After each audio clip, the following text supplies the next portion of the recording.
Hello friends, last lecture we discussed about some important figure of speeches on the poetry section. Now this lecture we also continue some other important figure of speech and how student should identify this figure of speech in a particular poem or in a poetic line.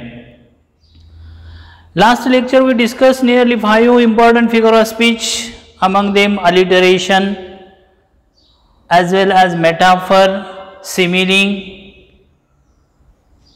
and now the next important figure of speech we are going to discuss today, that is title of this figure of speech, transferred epithet.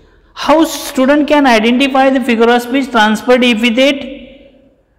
In a transferred epithet, a qualifying adjective is transferred from one noun to another to which it doesn't technically belong. Remember, in a figure of speech transferred epithet, qualifying adjective is transferred from one noun to another noun and which does not technically belong to it. Example of transferred epithet given here, that is, I have sleepless nights during examination. Now look at here. Adjective sleepless is transferred from person I to the nights. Adjective sleepless is transferred from person I to the nights. Nights cannot be sleepless. Person can be sleepless. So adjective sleepless is transferred from person to nights, and this is the example of transferred epithet. And another important thing we should remember about that, one more example I want to also show you, that is shy hotels for travelers. Another example of transferred epithet is shy hotels for travelers. Adjective shy is applicable to travelers, not a hotel, and that is why adjective is transferred from one noun to another noun. This is the figure of speech transferred epithet.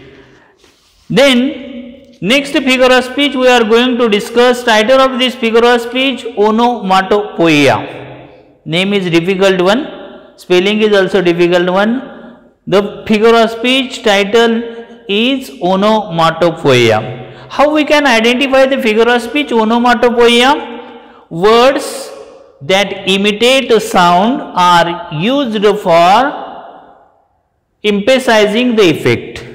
Onomatopoeia means words that imitate a sound are used for emphasizing effect.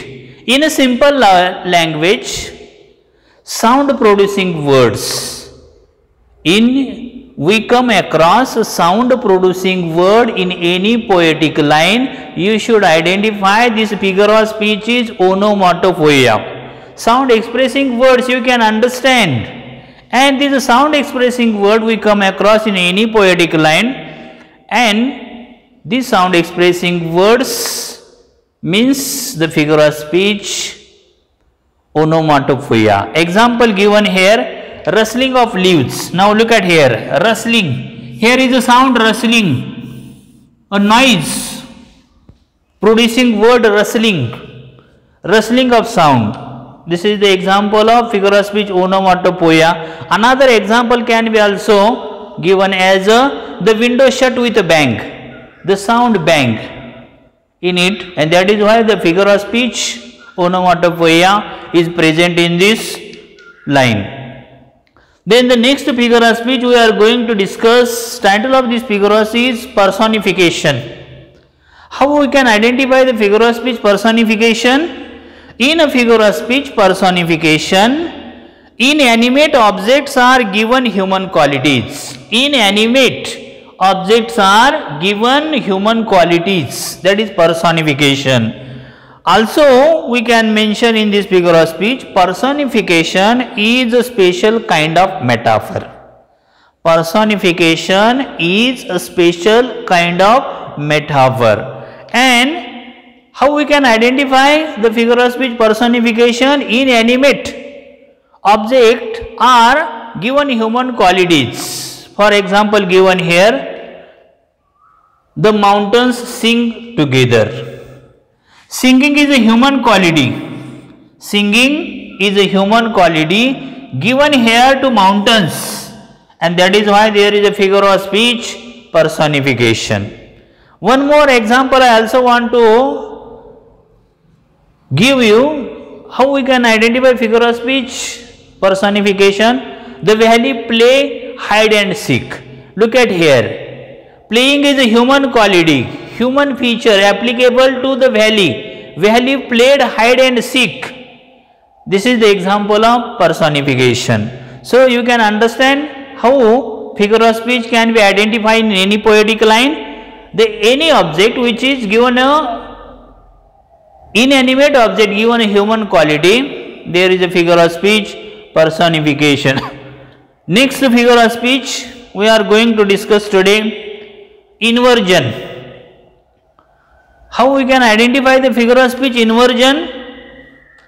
In the figure of speech inversion, there is a no correct prose order, means the correct grammatical order is not followed, such as subject, verb, object in the sentence.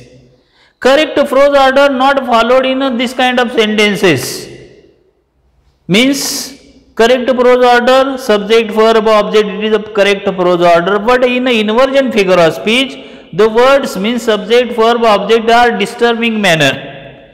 The correct grammatical order is not followed, subject, verb, object is this kind of sentence. This is the figure of speech inversion. An example of this figure of speech is down the lane of I go. Now look at this example, down the lane of I go. Subject here at the end part of the sentence, then verb at the last part of the sentence, down the lane, object is at the beginning. So this is the disturbing prose order. If you come across in any poetic line, you can identify there is a figure of speech inversion. Then another figure of speech we are going to discuss today, simple one. Title of this figure of speech, hyperbole. Hyperbole means an exaggerated statement. Statement which is written in a excessive manner, far from the reality. That is exaggerated statement.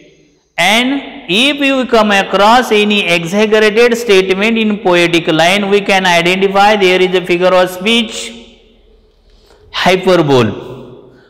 For example, in a last syllabus or previous year syllabus, 12th standard syllabus, there is example, 1,000 candles then lit her starry eyes.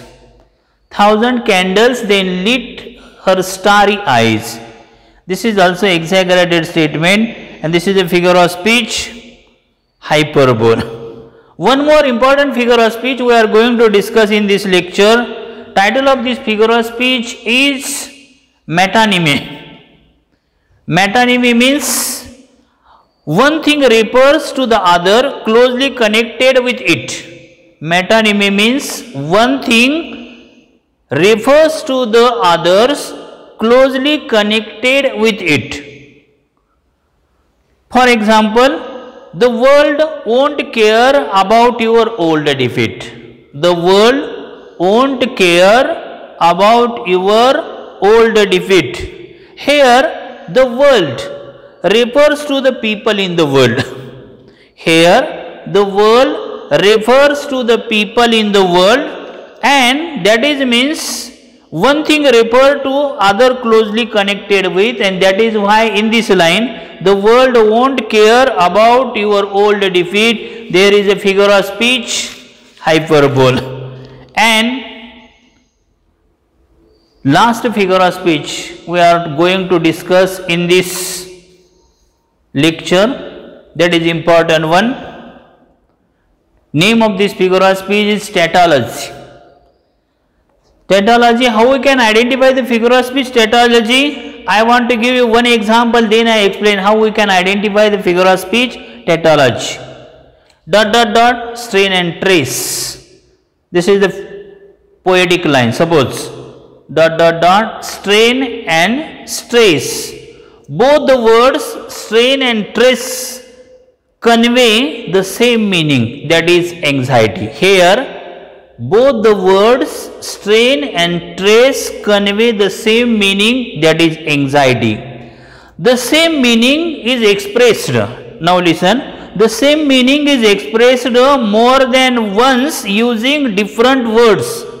The same meaning is expressed more than once using different words, which in fact is unnecessary, which in fact is unnecessary. This kind of unnecessary repetition of words called the tautology.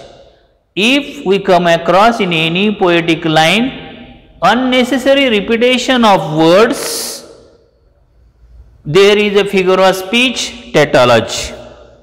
Unnecessary repetition we come across. Suppose go immediately at once. Look at this line. Go immediately at once. Immediately at once, both are same meaning words, but unnecessarily used these words, and that is why there is a figure of speech tautology.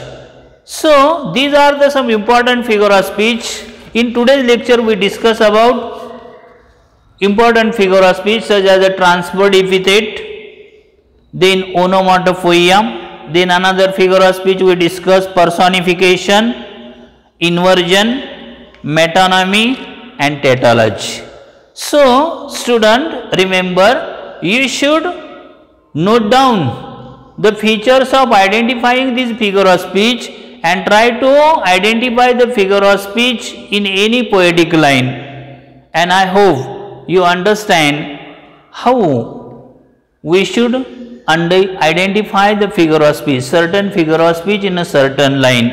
And after listening this lecture, you should have more confidence to identifying figure of speech in any poetic line. I hope you understand my lecture. Thank you.